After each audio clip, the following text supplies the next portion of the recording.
그러니까 추석이 되면 자녀들에게 도움이 되는 멋진 말들을 한마디씩 하셨죠? 다들 자녀들이 잘 되기 원하는 마음으로 이렇게 해라 저렇게 해라 합니다. 오늘 본문 말씀이 그렇습니다. 신명기 말씀이 다 그런 겁니다. 120살이 된 모세가 이제 얼마 있으면 자기가 죽을 거를 아는 거죠. 그러면서 40년 동안 목회하면서 했던 수많은 설교 중에 3편을 뽑았습니다. 그래서 그 3편을 다시 재탕한 게 신명기예요. 여러분 40년 동안 설교를 했으니 얼마나 많은 설교를 했겠어요. 그 중에 3개를 뽑아서 왜 했겠어요? 이스라엘 자손들이 잘 되라고. 그래서 오늘 신명기의 주제는 딱 하나예요. 오늘 1절에 나와 있습니다. 이렇게 살면 너희들 복 받는다라는 거죠. 1절입니다. 읽어보죠. 시작.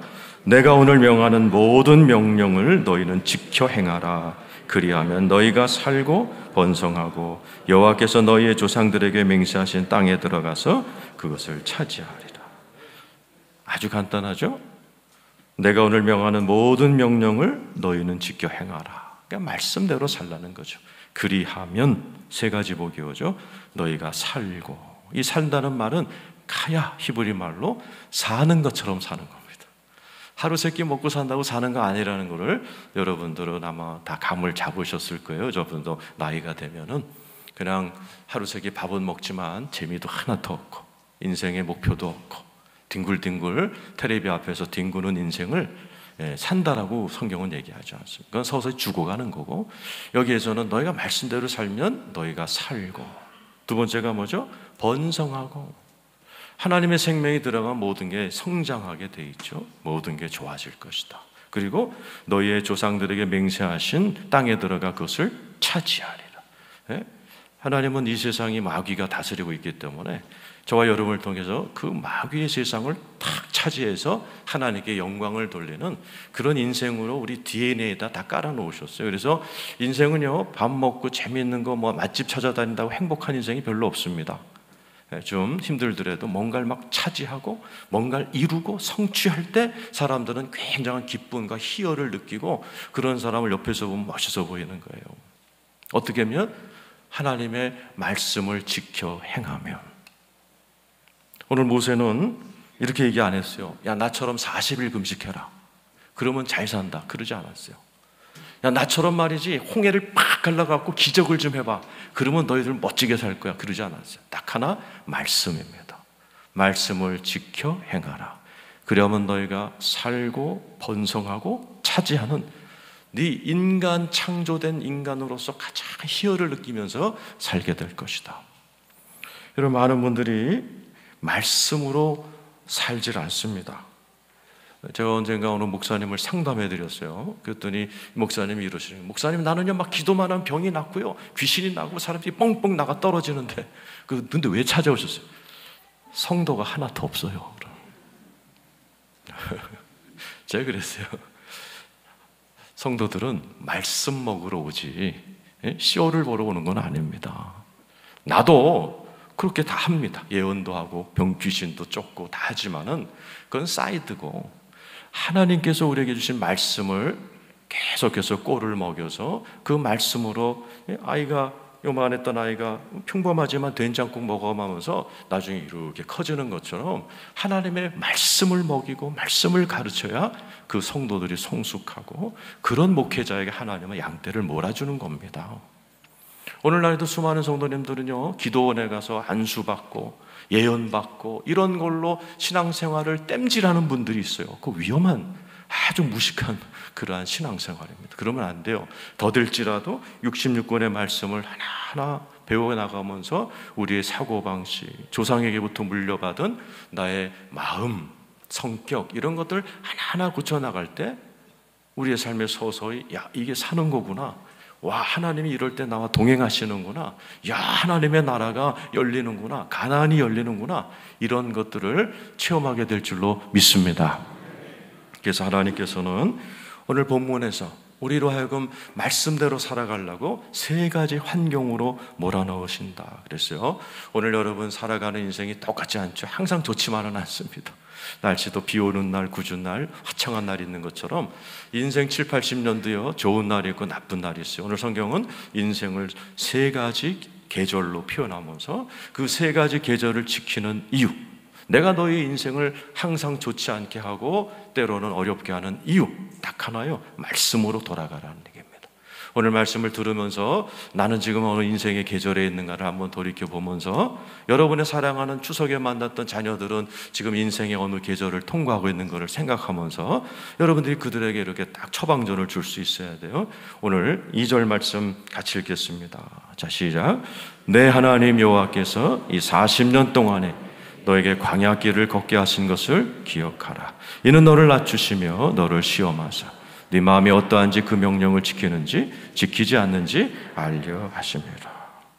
오늘 주님께서 2절에 보면 하나님께서 40년 동안 광야길을 걷게 하신 것을 기억하라. 인생에는 광야의 계절이 있습니다. 이스라엘 사람들이 이제 4단계를 거쳤죠. 애굽, 광야, 가나안, 하나님의 나라와 안식, 이 4단계를 거칩니다. 인생도 마찬가지죠. 애굽이라는 시절이 있습니다. 하나님을 모르던 영적으로 사탄 밑에 있던 시절입니다. 그리고 구원받으면 광야길이 열리죠. 훈련받는 기간이죠. 항상 좋아지지 않습니다. 기독교 아니죠. 구원파만 예수 믿으면 곧장 광야가 없고 가나안 간다. 그렇게 가르쳐요. 박옥수라든지 또는 이제 그 구원파들은 광야 없다. 예수 믿으면 그짱 천국이다. 이렇게 가르쳐서 대부분 들어갔다가 다 나오죠. 구원파 사람들은. 그렇지 않아요. 예수를 믿어도 힘든 광야길이 있어요. 그러니까 40년이라고 되어 있습니다. 꽤 오랜 세월을 광야를 거치게 돼요. 이 광야를 하나님이 우리에게 허락하신 이유가 뭐예요? 이는 너를 낮추시며 너를 시험하사 네 마음이 어떠한지 명령을 지키는지 지키지 않는지 알려 하십니까? 하나님이 여러분의 인생을 예수 믿었는데도 곧장 천국 주지 않고 힘들게 하는 목적은 딱 하나, 하나님의 말씀대로 사나 안 사나 주님이 알고 싶으신 거예요. 물어봅시다. 하나님의 뜻대로 말씀 따라 살아가시는 분 아멘 해보세요. 이번 추석 때 여러분 자녀들 보니까 말씀 읽고 묵상하고 말씀대로 의사결정하면서 살아가는지를 한번 보셨을 거예요. 이번에 제가 선교사님의 간증을 들었어요. 이분은 부잣집에서 태어났어요. 강남에 있는 몇만 명 되는 장로교회, 아버지가 장로고 어머니가 권사고 자기는 모태신앙이었어요. 그래서 이렇게 거기서 맨날 말씀 묵상하면서 자랐는데 자기가 어느 날 크리스마스 이브 예배를 가는데 전화가 왔대요. 사업하는 그런 관계된 분이 오셔서 빨리 룸살롱으로 나와라. 그 자리에 안 갔다가는 이제 사업이 날아갈 것 같으니까는 룸살롱으로 갔대요. 크리스마스 이브 때. 그런데 술 따르라고, 룸살롱이니까 술 따르라고 들어온 여자가 알고 봤더니 자기랑 같은 교회 다니는 여대생이었다는 거예요. 너무 충격을 받아서 자기가 구역질 날 것 같아서 바깥으로 뛰어나와서 그때부터 자기 인생이 변화됐다는 얘기를 제가 간증을 들었어요. 꽤 유명한 선교사님입니다. 여러분, 아무리 장로의 아들로 태어났다 할지라도, 큰 교회를 다닌다 할지라도 여러분 말씀대로 살아가는 거 그렇게 쉬운 게 아닙니다. 얼마나 많은 우리의 자녀들이, 얼마나 많은 우리의 딸들이 하나님의 말씀 따라 안 사는지 몰라요. 우리 주님이 그래서 허락하시는 게 광야입니다. 광야를 통해서 하나님의 말씀을 만나는 분이 많아요. 3절이죠. 읽겠습니다. 시작. 너를 낮추시며 너를 줄이게 하시며 또 너도 알지 못하며 네 조상들도 알지 못하던 만나를 내게 먹이신 것은 사람이 떡으로만 사는 것이 아니요 여호와 입에서 나오는 모든 말씀으로 사는 줄을 네가 알게 하려 하십니다. 너를 낮추시며 줄이게 하시며, 경제적으로 하나님 돈줄도 끌어놓을 때가 있으세요. 그 이유는 뭐예요? 사람이 떡으로만 살 것이 아니요 여호와 입에서 나오는 모든 말씀으로 사는 줄을 네가 알게 하려 하십니다. 이 말씀 예수님이 광야 시험에서 인용하신 얘기죠. 마태복음 4장 4절입니다. 읽어보죠. 시작. 예수께서 대답하여 이르시되 기록되었을 때 사람이 떡으로만 살 것이 아니요 하나님의 입으로 나오는 모든 말씀으로 살 것이라 하여. 예수님이 광야에서 사탄이 3번 유혹하죠. 3번 다 신명기 말씀으로 물리칩니다. 신명기 8장 말씀, 2번은 신명기 6장 말씀으로. 이 신명기가 그렇게 중요한 거예요. 예수님이 가장 사랑했던 책, 예수님이 가장 많이 인용한 책이 신명기라서 제가 지금 8주째 신명기 말씀을 가르쳐 드리고 있어요. 굉장히 중요한 말씀이기 때문에 그렇습니다. 오늘 하나님께서 우리에게 광야를 주신 이유가 뭐라고요? 떡으로만 살 게 아니라, 돈으로만 사는 게 아니라 하나님의 말씀으로 사는 것을 알게 해주려고. 지금 광야를 지나시는 분, 지금 여러분 가운데 예수는 믿어서 내가 이제 사탄의 자식은 아니지만 아직 천국 같지도 않고 그 가운데를 광야라고 그래요. 여러분이 빨리 이 광야를 벗어나는 길은 딱 하나, 이 성경 피는 겁니다. 그리고 하나님의 말씀을 묵상하고 지금 여러분이 고민하는 문제를 말씀에 근거해서 해결해 보려고 애를 쓰고 적용하는 것, 그것을 하나님이 가르쳐 주시려고 여러분의 인생에 주신 게 광야라는 어려운 시절이고, 낮추시고 여러분을 줄이게 하셔서 경제적으로 어렵게 하시는 주된 이유가 바로 거기에 있는 겁니다. 그러므로 말씀으로 돌아가지 않으면 광야 시절이요, 40년, 50년, 평생 갑니다. 수많은 분들이요, 광야를 헤매다 돌아가십니다. 왜? 말씀을 안 피니까. 말씀을 읽질 않고 묵상하지 않고 말씀으로 사질 않으니까 하나님도 답답하신 거죠. 말씀 읽으라고, 말씀으로 살라고 광야를 허락하는데 1년이 가도 10년이 가도 40년이 가도 성경을 필지 않고 말씀을 묵상하지 않고 말씀으로 살지 않으니 하나님도 어쩔 수 없이 좋은 날을 열어주지 못하는 거죠. 하나님이 만드신 법칙이기 때문에 그렇습니다. 그래서 하나님께서는 오늘 우리를 향해서 너희가 광야 길을 걷고 있냐? 말씀으로 살아라. 지금 여러분 가운데, 여러분의 자녀들 가운데 지금 우리 애들이 지금 광야 길을 헤매고 있다, 줄이고 있다, 돈이 없다, 어렵다. 광야예요. 그거는 광야를 빨리 빠져나오는 방법은 성경을 피는 거예요. 말씀을 듣는 거예요. 말씀을 묵상하고 적용하는 훈련을 더딜지라도 해야 되는 거예요. 그래서 광야가 히브리 말로 뭐예요? 미다바림입니다. 무슨 뜻이에요? 말씀 안에서란 뜻입니다. 광야라는 뜻을 하나님 일부러 단어로 말씀 안에서이라는 히브리 말로 해놓으셨어요. 미다바림, 다른 뜻이 있어요. 입술이라는 뜻입니다. 하나님의 입에서 나오는 말씀으로 살고 말씀 속에서 살아야만 탈출할 수 있는 것이 광야라는 어려운 계절이다 라고 우리에게 얘기하신, 오늘 자리에 계신 여러분들 하나님의 말씀으로 살아가는 여러분 되기를 축원합니다. 두 번째, 징계의 계절이 올 때가 있어요. 광야도 있지만 징계가 올 때 있습니다. 5절 6절 같이 한번 읽어보죠. 시작. 너는 사람이 그 아들을 징계함같이 네 하나님 여호와께서 너를 징계하시는 줄 마음에 생각하고. 징계가 있습니다. 이스라엘 사람들도 광야에도 있었지만은 하나님이 징계하신 적이 몇 번 있어요. 언제? 말씀대로 안 살 때, 그죠? 바알보올 사건 같은 때 이스라엘 백성들이 모압 여인의 미모에 그냥 다 넋이 나가가지고 음란할 때 하나님께서 연병을 전염병을 24,000명이 죽어버렸어요. 징계죠. 하나님은 사랑의 하나님이시지만은 때로는 징계하세요. 어떤 모습으로? 5절에 보니까 사람이 아들을 징계한 거죠. 이 징계란 말이 이 원어의 뜻이 뭐냐? 자녀 만들기란 뜻입니다. 하나님이 우리에게 징계를 주는 이유는 우리를 그냥 죽여버리려고 그런 게 아니에요. 사람이 아들을 징계함같이, 아들이기 때문에, 그죠? 제가 얘기했잖아요. C.S. 루이스라는 옥스퍼드 대학 교수가 사람들은 주기도문 외울 때 하늘에 계신 우리 할아버지여 이러고 싶다는 거죠. 할아버지는 맨날 좋으신 분이니까, 좋은 게 좋은 거니까. 근데 미안하지만 하나님은 하늘에 계신 아버지예요. 매를 드시는, 왜? 내가 아들이고 딸이니까, 우리 아들 딸 잘 돼야 되니까. 이놈의 새끼 공부 안 해? 이놈의 새끼 그냥 못된 짓, 이놈의 새끼 막 거짓말해. 왜 사람 괴롭혀? 못된 놈 되려고, 나중에 사기꾼 되려고.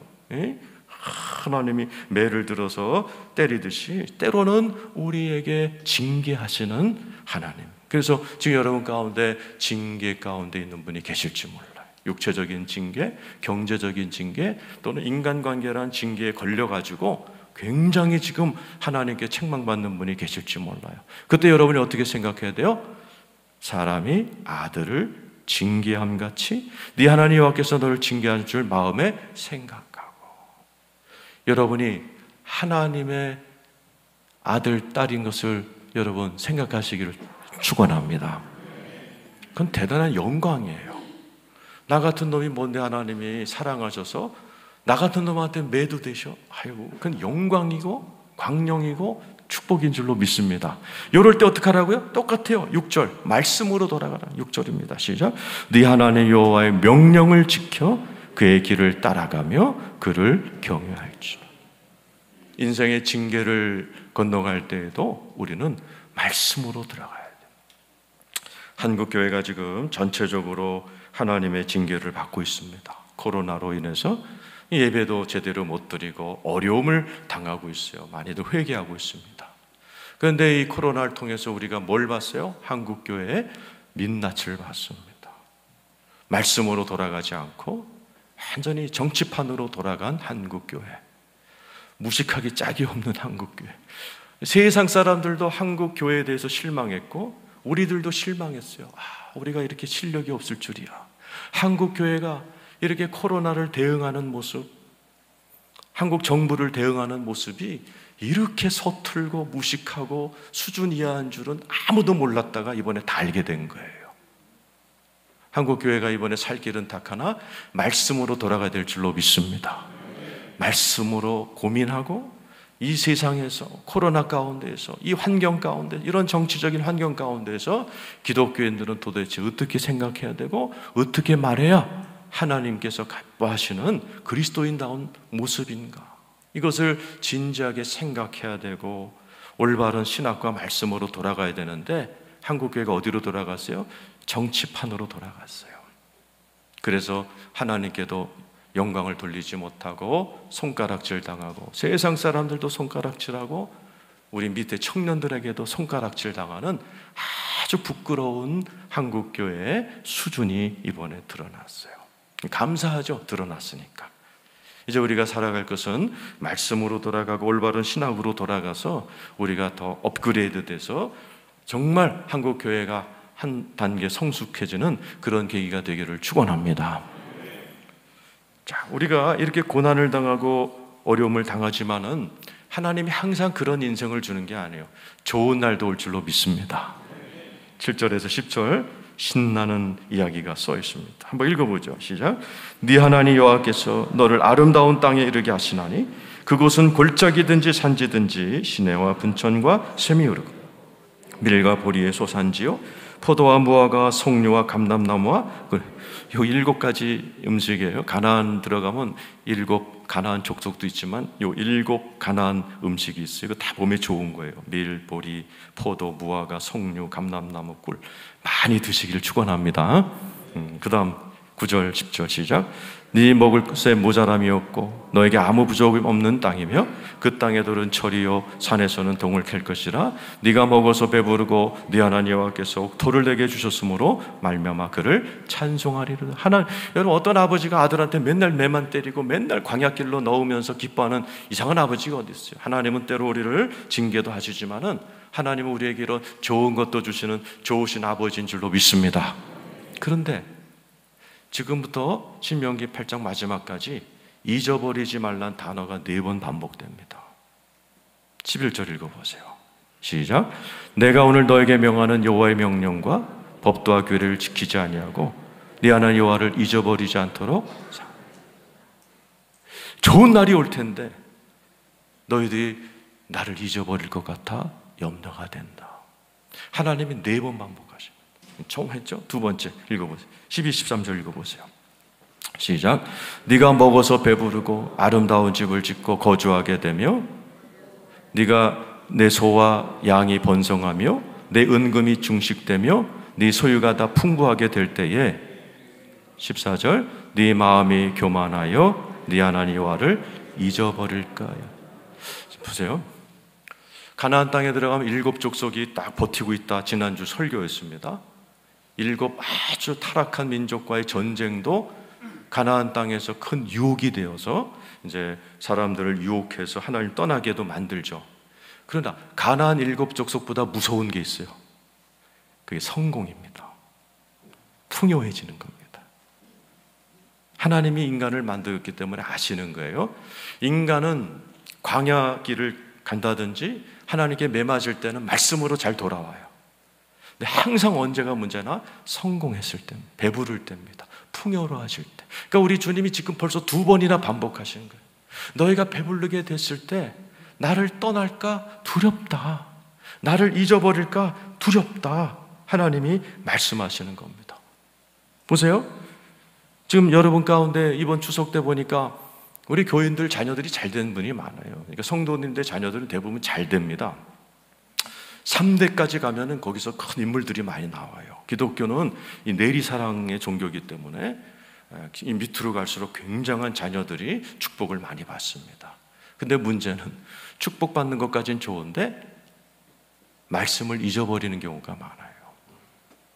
지금 여러분의 자녀들, 손주들 중에 성공했고 좋은 대학 나오고 좋은 직장 다니고 좋은 집에 살고 좋은 차를 몰고 사는 분들 많죠? 근데 어떻게 말씀대로 살든가요? 하루 이틀 같이 자죠? 가족들과 어떻게 아침에 일어나면 이렇게 성경 피든가요? 할아버지랑 얘기하면서 그 입에서 한 번이라도 하나님이란 단어가 나오든가요? 많은 분들이 성공하고 잘 살면요 하나님을 잊어버립니다. 말씀을 깡글 잊어버립니다. 이스라엘이 그랬어요. 다윗과 솔로몬의 나라가 그 밑에 내려가면은 히스기야의 아들 므낫세 때는 깡글 잊어버리고 몰렉이라는 우상을 딱 섬기는 이상한 나라가 되어버리고 성경이 없어져요, 나라에서. 그래서 그 손자 때 요시야가 사독이라는 제사장이 성전 청소하다가 성경을 발견하고 났더니 온 그냥 궁전이 성경 찾았다 난리를 치는 웃지 못할 이야기가 나옵니다.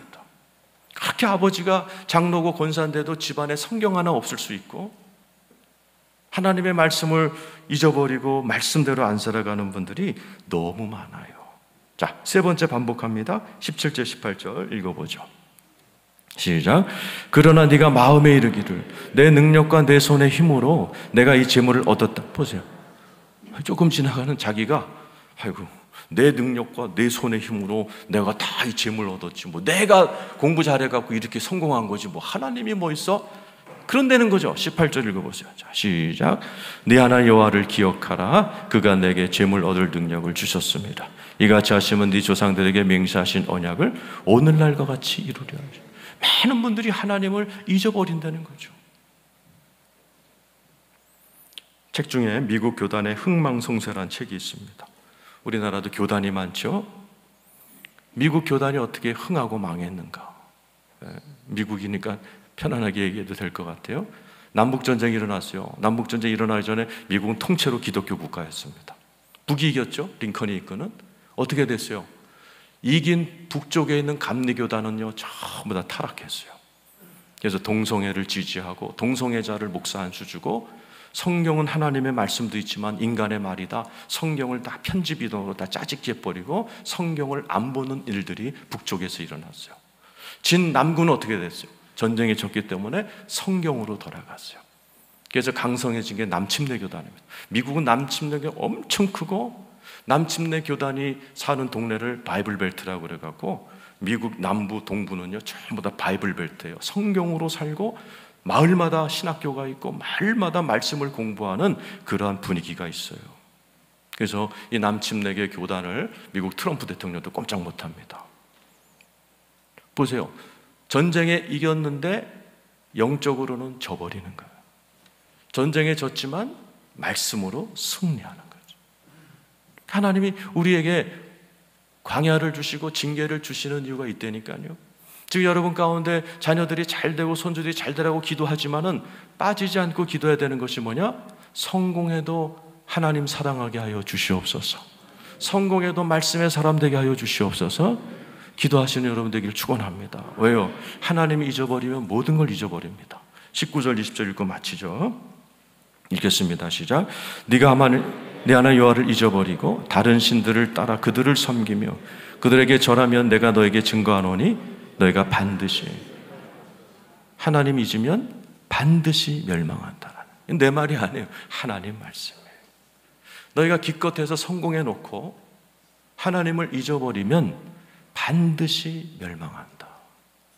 오늘 말씀이 이 말씀으로 끝나는, 그래서 부자가 3대 못 가는 거를 우리 조상들은 옆에서 본 거예요. 야, 저 천석군인데, 만석군인데, 아이고 손주 때는 빌어먹고 앉았네. 왜 그래요? 하나님을 잊어버리는 거죠. 하나님의 말씀을 잊어버리는 거죠. 그러니까 반드시 멸망한다. 그래서 오늘 죽기 전에 이 모세는 앉혀놓고, 120살이니까 얼마나 지혜가 많겠죠. 120살에 반도 못 살았지만은 제가 이렇게 설교한 걸 돌아보면서 제가 말씀을 생각해 봤어요. 내가 만약 모세 입장이라서 내가 여태까지 순복음 대국에서 11년 동안 설교한 거 베스트 3개를 뽑아서 설교한다면 무슨 심정일까? 아마 최고 내가 한 것 중에서 가장 중요한 거를 추려서 얘기할 거예요. 왜? 여러분들이, 제가 목회했던 여러분들이 정말 잘 되기를 원하면서 모세가 지금 그런 심정으로 얘기하는 거예요. 난 너희들이 정말 잘 되기 원한다. 그렇다면 말씀으로 살아라라는 거예요. 말씀으로 돌아가시길 축원합니다. 하나님은요, 우리의 말씀, 하나님의 이 말씀으로 그냥 아멘 아멘 하는 수준이 아니라 이 말씀으로 우리의 머리부터 발끝까지 우리의 언행심사, 사고방식 이런 것들을 다 변화되기를 원하시는 거예요. 그래야 내 삶이 새로워집니다. 많은 분들이 새 인생 주세요. 하나님 성경에 보니까 새 인생 준다고 그러는데 새 인생이 안 돼요. 맨날 똑같아요. 왜 그러냐? 이게 안 바뀌는 겁니다. 그래서 기독교는요, 말씀의 종교요, 이게 일로 들어가야 됩니다. 요게 일로 쏙 들어가야 돼요. 이게 평생 걸리는 겁니다. 암송한다고 되는 건 아니에요. 매일매일 여러분 삶에 무슨 일이 터졌을 때 말씀 속에서 주님을 찾고, 그렇군요.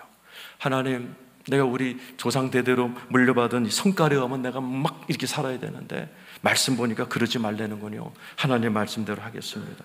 이거를 무한 반복해야 되는 거예요. 그럴 때 내 말이 바뀌고 생각이 바뀌고 행동이 바뀔 때 내 삶에 새 인생이 열립니다. 사는 것처럼 살게 됩니다. 번성하게 됩니다. 정복하는 하나님의 인생이 우리에게 열릴 줄로 믿습니다. 그래서 사도 바울은 이렇게 표현했어요. 고린도후서 3장 3절이죠. 읽어보죠. 시작. 너희는 우리로 말미암아 나타난 그리스도의 편지니 이는 너그로 쓴 것이 아니요 오직 살아계신 하나님의 영으로 쓴 것이며 또 들판에 쓴 것이 아니요 오직 육의 마음판에 쓴 것이죠. 이번에 신천지가 난리를 폈잖아요. 신천지 애들은 자기를 뭐라고 그래요? 걸어다니는 성경이라고 그래요. 그만큼 성경 공부 많이 합니다. 이단이지만 이 신천지 애들이 기성교회를 우습게 보는 이유가 얘네들은 성경을 엄청 공부하고 그걸 또 시험 보고 90점 맞아야지 또 다음 단계로 가고 다음 단계로 가서 성경 66권을 굉장히 많이 알고 있어요. 엉터리지만. 그러니까 기존 교회 교인들을 우습게 여기고 딱 교회 다니냐 물어보고 몇 마디 던져보면 이 사람이 성경 안 읽거든요. 그냥 팍 낚아채는 거예요.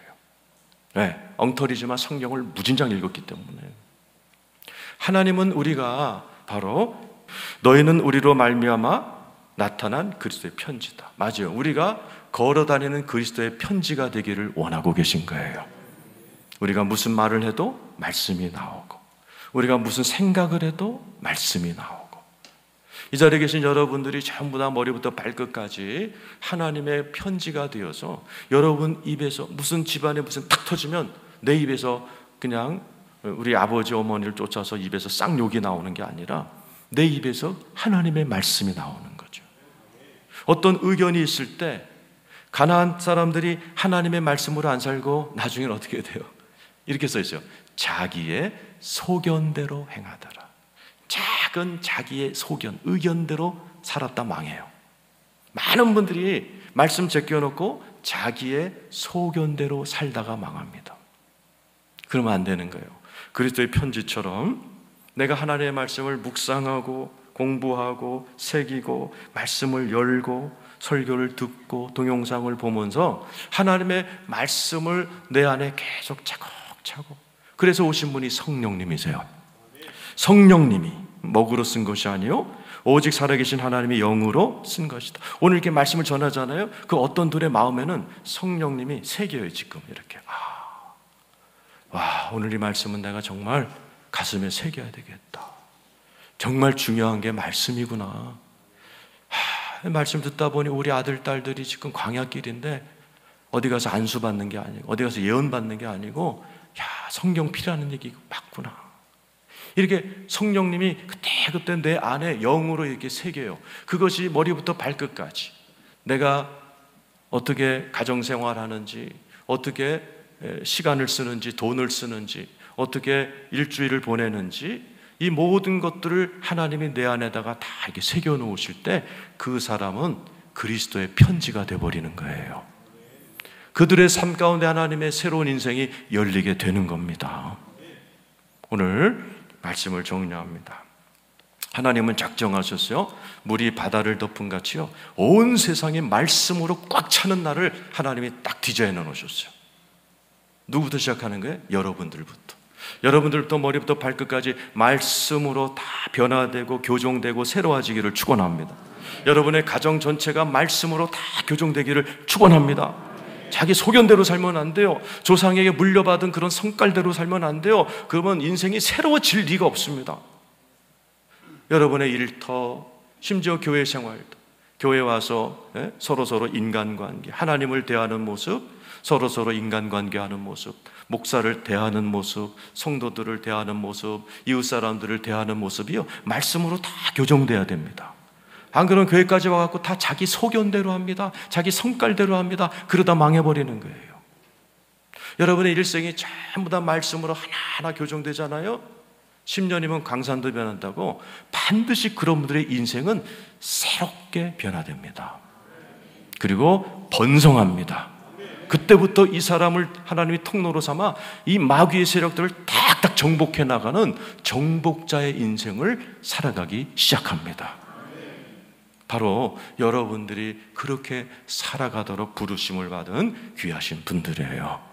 광야에 계신 분 계세요? 말씀으로 사시길 축원합니다. 징계받는 분 계세요? 말씀으로 사시길 축원합니다. 성공한 분 계세요? 성공하시고 하나님 까먹은 자녀들과 손주들 있으세요? 오늘 말씀 딱 들으시고 전화해서 너 이제부터 하나님 말씀 펴라. 말씀으로 살아가야 자자손손 대대만만소손 우리가 하나님께 축복받는 가문이 된다. 말씀으로 살아가시는 저와 여러분 되기를 축원합니다. 찬송가 200장 우리 하나님께 올려드리겠습니다. 달고 오묘한 그 말씀, 하나님 말씀으로 살아가기를 소원하면서 하나님께 찬양 올리겠습니다.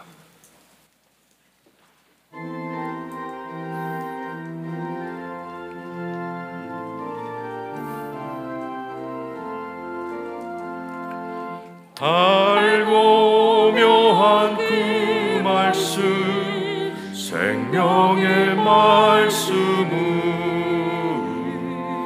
귀한 그 말씀 진실로 생명의 말씀이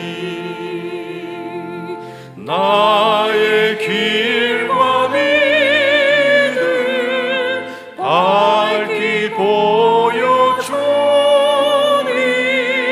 아름답고 귀한 말씀 생명샘이로다.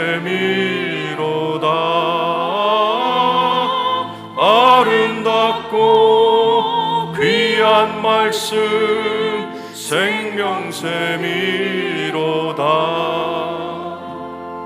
귀한 주님의 말씀은 내 노래 되도다. 모든 사람을 살리는 생명의 말씀을 값도 없이 받아 생명 길을 가니 아름답고 귀한 말씀 생명샘이로다. 아름답고 귀한 말씀 생명샘이로다. 널리 울리어 퍼지는 생명의 말씀은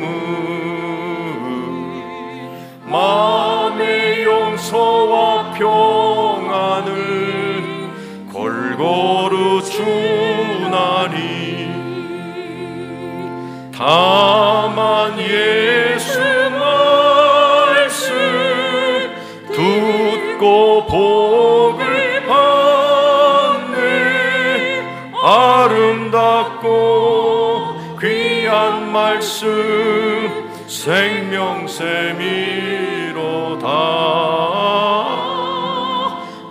아름답고 귀한 말씀 생명샘이로다.